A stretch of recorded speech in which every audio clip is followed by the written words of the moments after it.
começar, tem algum ponto que não está muito claro aí, alguma dúvida, o irmão Guerrico está com dúvida? Não? Está tudo bem. Também tem um pessoal que discorda, né? A gente vai falando, tem uns que não, isso aí eu não aceito, isso aí não tem a bancada dos discordantes aí. Tá bom. Então, podemos ir adiante,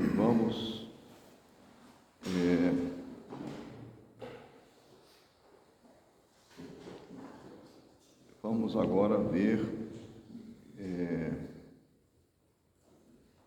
quem o senhor quer ser eleito. O senhor está com o livro aí? Está com o livro. Vamos ver na página 239.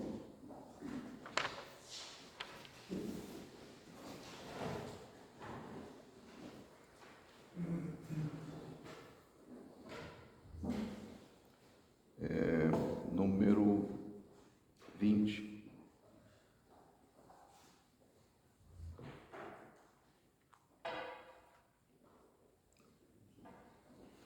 Então, pode ler. Já foi, Dona? Já lemos? Já lemos? Estamos no capítulo 1. No item 21 da página 240. Ok. Não sei se está hoje. Nossa, tá.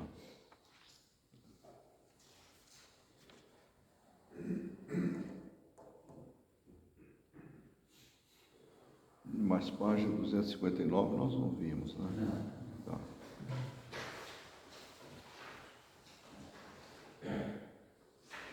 Não, mas antes, assim, nós lemos o texto, mas faltou o comentário, perceberam? Então, nem todo amor é caridade, né? Aquela ideia de gênero e espécie.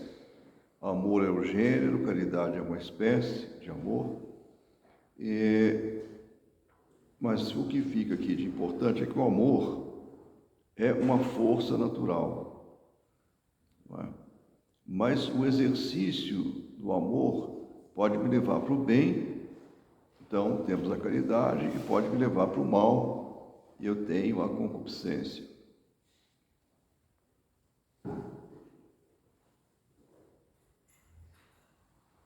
Então há 3 movimentos aqui da vontade.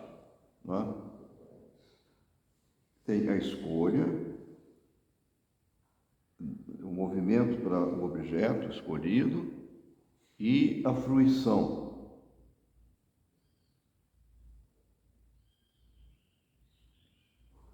O mal pode estar em qualquer um desses 3 passos.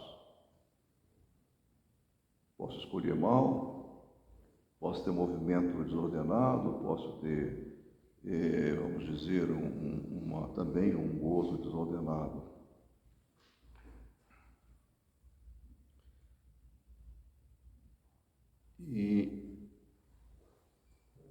Mas o amor é movido por 2 forças. É a razão e o afectos. Afectos aqui é um termo, o padre Gabriel escreveu na introdução a Carta de Ouro, né? Tem a nota grande sobre o afectos, né? Que é um termo muito usado na literatura ciência primitiva e que não se identifica simplesmente com afeição. Não é? Tem algo lá, é claro que tem também esse sentido, mas não é só isso.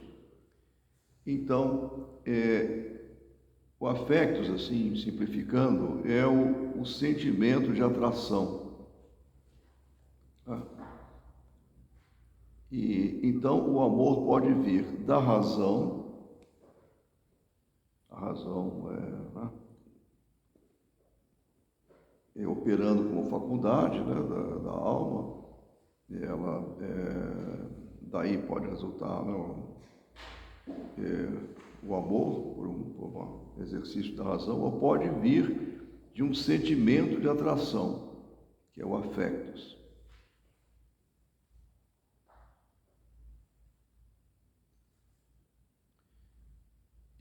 o affectus tem dois movimentos. Um subjetivo, eu me sinto tocado, aquilo me atinge.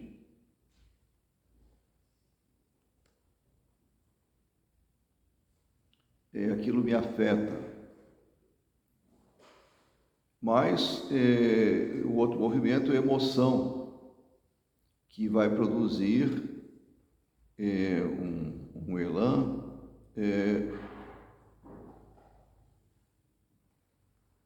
que vai me mover para esse objeto que me afetou.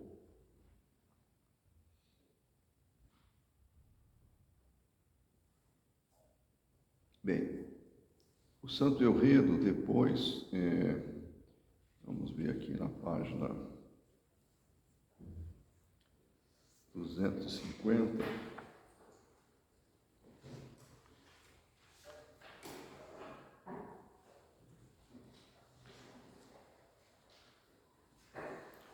Pode ler, irmão Enredo. Capítulo 11 do livro 3º. Qual é o título aí? Na página 250. Tá, 250. Capítulo 11. Explica-se o que é o sentimento e quantos são, e se mostra a dupla acepção no sentimento espiritual. O sentimento é uma espontânea e doce inclinação da alma para o bem. O sentimento, pois, então, aqui a palavra que está affectus, né, no original. Pode ir. O sentimento, pois, é o espiritual, ou racional, ou irracional, ou de reconhecimento, ou natural, ou também só carnal. Então, nós temos 5. O primeiro é o espiritual. Vamos lá, então vai explicar. O sentimento espiritual. O sentimento espiritual pode ser entendido de dois modos. De fato, a alma é despertada por um sentimento espiritual quando, graças a uma misteriosa e quase improvisada visita do Espírito Santo, a mente se desmancha na doçura do amor divino e na suavidade da caridade fraterna. Sobre os modos e as causas de uma tal visita, recordo que já falei disso antes. O livro 2, o número 20 a 32. Nós vimos ontem, né? Vamos. Então, esse primeiro sentimento, ele é de ordem sobrenatural, porque é visita do Espírito Santo, ação do Espírito Santo, então já não é ordem natural. Tá bom. Com a maior clareza de que fui capaz. A este sentimento se opõe um de sinal contrário, gerado pelo diabo. Por ele foram seduzidos a fazer coisas desprezíveis, aquelas de que fala o profeta. O espírito de fornicação os enganou. O sórdido inimigo persegue, de fato, o pudor dos santos com um duplo tormento, ora acendendo a carne com chamas insuportáveis, ora dissolvendo a mente com a suavidade de um sentimento perigoso. Se não me engano, foi porque o astutíssimo inimigo o enfraqueceu, insinuando-lhe um sentimento de doçura nociva que Amon, filho de Davi, se inflamou até abraçar ilicitamente a própria irmã, e manchando com tal incesto a casa de um pai tão grande, atirou contra si a espada do irmão, semeando antecipadamente ocasiões e causas de um futuro parricídio, com o qual o infeliz Absalão, ansioso por pelo reino, atormentou o próprio pai. Ninguém se aterrorize pelo fato que chamamos de espiritual esse sentimento, dado que ele é gerado por espíritos impuros, e já que a coisa está clara, não façamos histórias pelo nome. Então, para não se espantar com esse nome espiritual, porque espiritual é derivado de Deus, né? Então, mas o sentimento espiritual pode ser proveniente da ação da graça do Espírito Santo, mas pode ser dos espíritos impuros, né? O espírito quando é movido pela graça, quando o sentimento tem origem na graça, ele é sobrenatural. O demônio não é sobrenatural, né? Porque não é do nível, está, vamos dizer, está acima de nós, porque tem uma natureza espiritual não encarnada como a nossa, né? Mas não é sobrenatural. O sobrenatural é a graça. Então, o primeiro sentimento, o afeto ou o sentimento, está na tradução espiritual. Depois tem o racional e o irracional. Pode ler breve o sentimento racional, página 252. Capítulo 12, o sentimento racional e aquele irracional. O sentimento racional é aquele que nasce da consideração da virtude de um outro e ocorre quando alguma virtude ou exemplo de santidade, explorado com os nossos olhos, ou conhecido por fama, ou descoberto durante a leitura de um livro, preenche a nossa mente de uma doçura suave. Então, é racional porque a razão está trabalhando.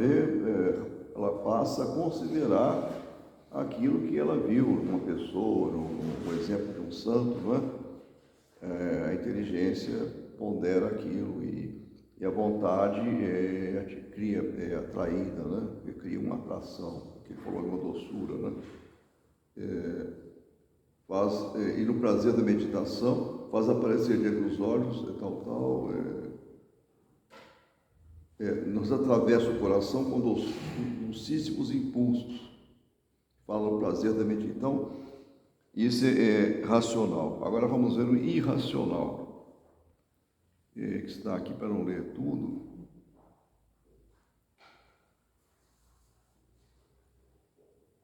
É o número 34, pode ler.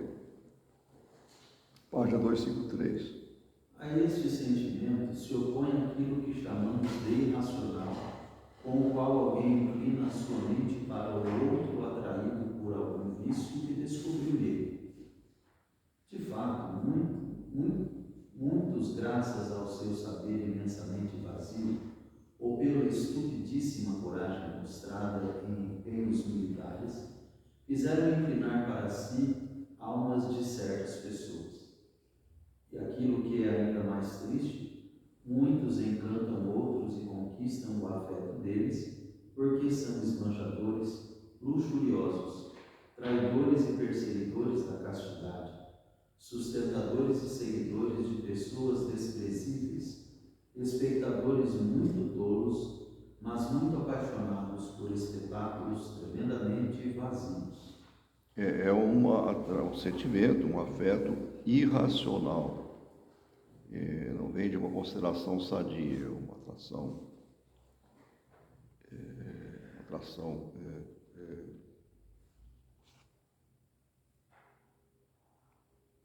desordenada, né? Depois,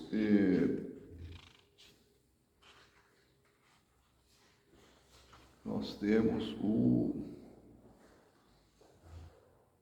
de reconhecimento, é o número 35, vamos lá. O sentimento de reconhecimento. Chamamos de reconhecimento aquele sentimento que nasce como resposta a dons ou serviços recebidos. Isso não precisa explicar muito, né? Reconhecimento ou gratidão.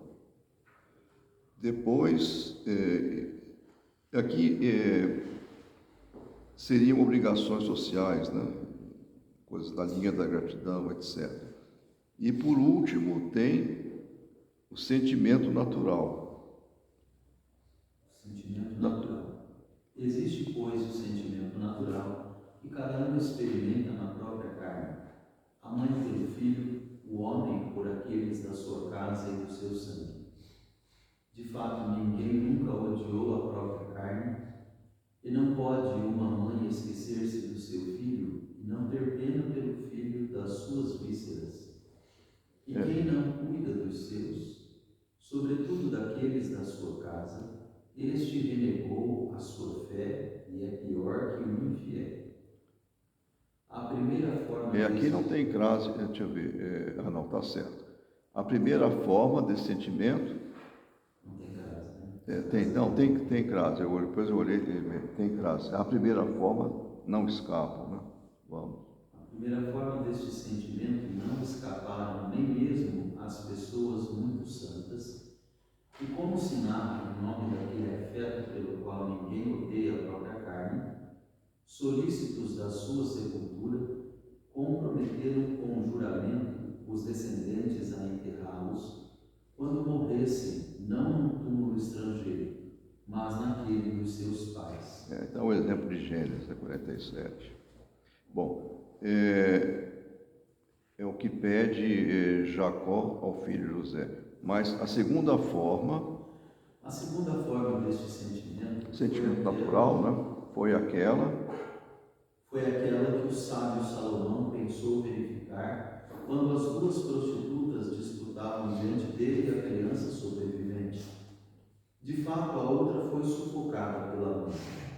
Carregando uma espada, quando a sua alta e real autoridade indicou que se devia cortar a criança, veio fora o sentimento natural da mãe e se rendeu ao afeto aquela que não tinha se rendido à maldade, e aquela que se esforçou para que a verdadeira mãe não fosse privada do seu tesouro. Começou a se preocupar para que a criança fosse dada à outra. Suplico-vos, disse, deem a ela a criança viva e que não seja morta. Ao contrário, aquela que estava privada de piedade pelas entranhas da outra se obstinava. Não seja dada nem a mim nem a ti, mas seja dividida. Uma terceira forma deste sentimento é aquela que encontramos no coração do Santíssimo José e que conseguiu prevalecer também sobre os maus tratos impostos pelos irmãos. Quando uma severidade calculada marcou os irmãos fratricidas, acusando-os de espionagem, vendo que se afligiam não pouco e que eram atormentados por um arrependimento tardio por terem caído o irmão, cedendo ao sentimento, como diz a Escritura, se afastou deles e chorou. Este sentimento, nem mesmo a monstruosidade do filho parricida, conseguiu cancelar das entranhas misericordiosas de Davi. Enquanto aquele que o procurava para matá-lo, ele mandou alguém para frear a sua loucura. Esqueceu a ofensa, lembrou-se da sua natureza e, para reconhecer-se como pai, fingiu ignorar que o filho fosse um perseguidor. Salve-me, disse, o meu filho Absalão. O mesmo sentimento o nosso Salvador transfundiu em si com admirável compaixão quando, vendo a capacidade que, segundo a carne, era para ele como uma cidade-mãe, e da qual vieram os seus pais, comovido por um natural sentimento de piedade, chorou com abundantes lágrimas a sua futura ruína. Pode. Bom, então está exemplificado o que é sentimento natural, seja aqui no...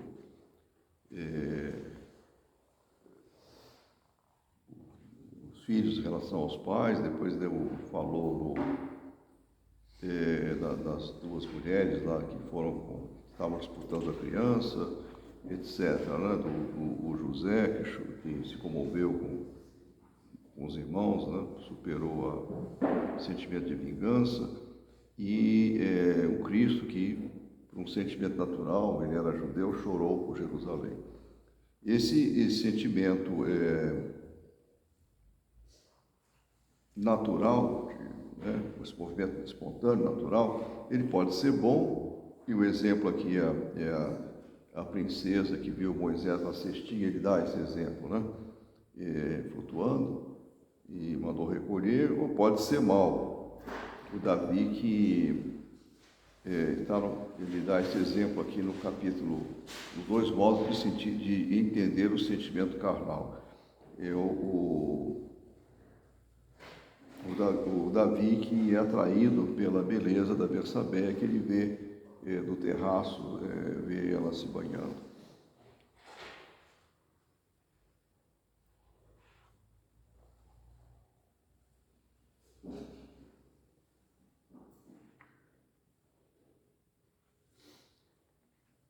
Mas esses dois exemplos, esses dois últimos exemplos,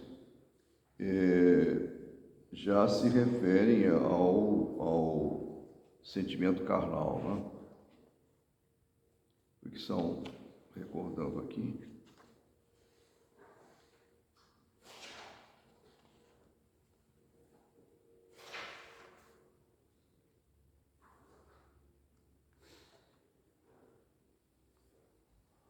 então, no número 31 ele tinha falado, né? Espiritual, racional, irracional,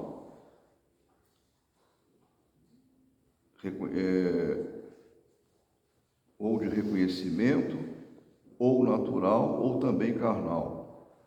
Não é? Então, esse é o último caso aqui, o exemplo da filha do faraó e do Davi. Então, pode ser bom no caso da princesa, né, irmã do faraó, pode ser mal no caso de Davi.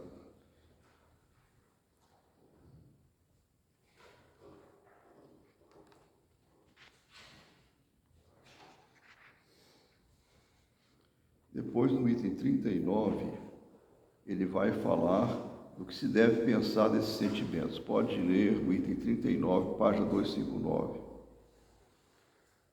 Estes são os sentimentos que no momento se apresentam para a minha reflexão. Disse que são como fontes ou as raízes do amor não são o amor. Então, os sentimentos são fontes ou raízes, mas não são propriamente o amor. Vamos. Que estes sentimentos venham a tocar ou a bater na pessoa, na nossa porta, não é para mim algo nem altamente louvável, nem são bons, nem ruinosos. Então, o afeto no seu surgimento, ele ainda não está no nível da moralidade, de uma escolha, de uma responsabilidade moral. São coisas que brotam, né? Justamente são sentimentos. Eles não vêm por força de uma decisão. Tá certo? Então, eles em si são neutros, né? Tá bom. Se são ruins. De fato, até aquilo que colocamos em primeiro lugar, embora seja ótimo, é usado mal por muitos a prejuízo deles, como ensinamos no livro anterior. E este último, que é considerado o mais temido de todos, às vezes tenta pessoas ótimas, que dele fazem ocasião de mérito.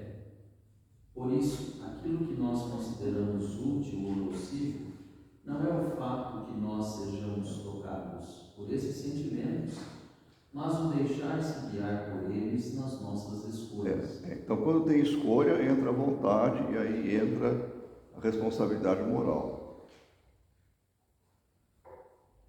De fato, quando estes sentimentos movem a alma, se trata ou de uma visita ou de uma tentação.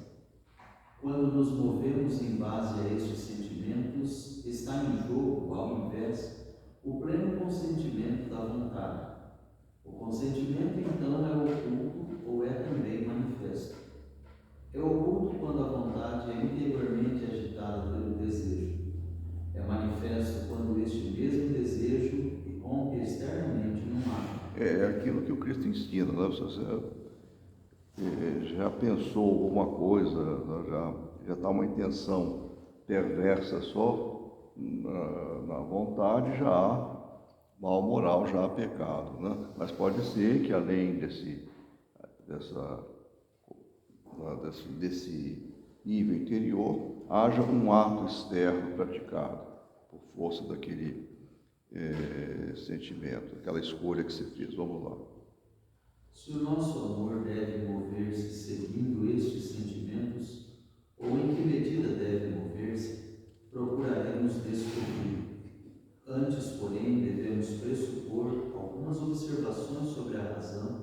que dissemos ser a outra causa deste mover-se do amor. Então, o amor as duas forças que movimentam o amor, ou a razão ou o afeto. Acabou de ver o afeto e o sentimento, né?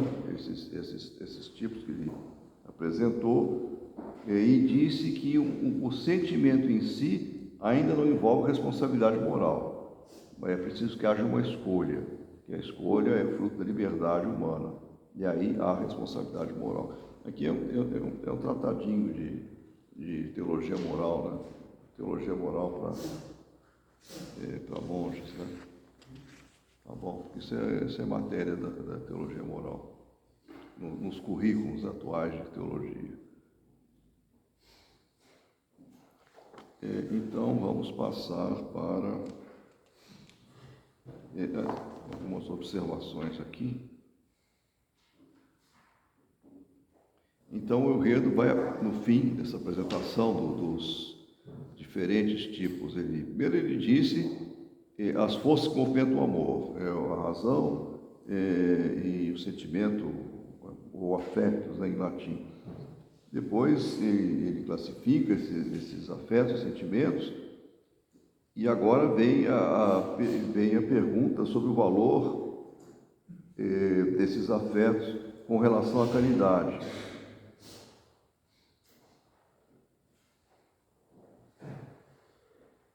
Então, não conta tanto o fato deles serem bons ou maus, esses sentimentos, né? Pois são apenas sentimentos de atração. Não é? E que o Davi tenha sido atraído pela beleza da Bersabeia, ainda não era, vamos dizer, isso, só esse fato espontâneo. O Davi não podia ser, vamos dizer, responsabilizado moralmente por ter experimentado esse sentimento.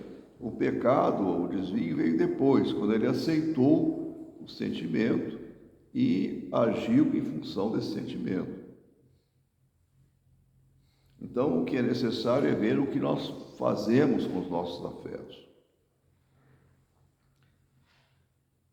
Então, foi o item que nós acabamos de ver.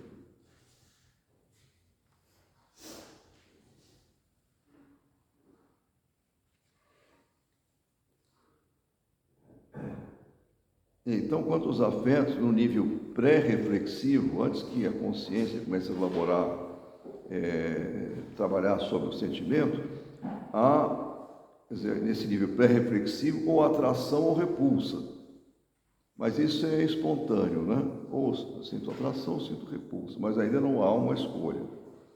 Então, vamos para o texto de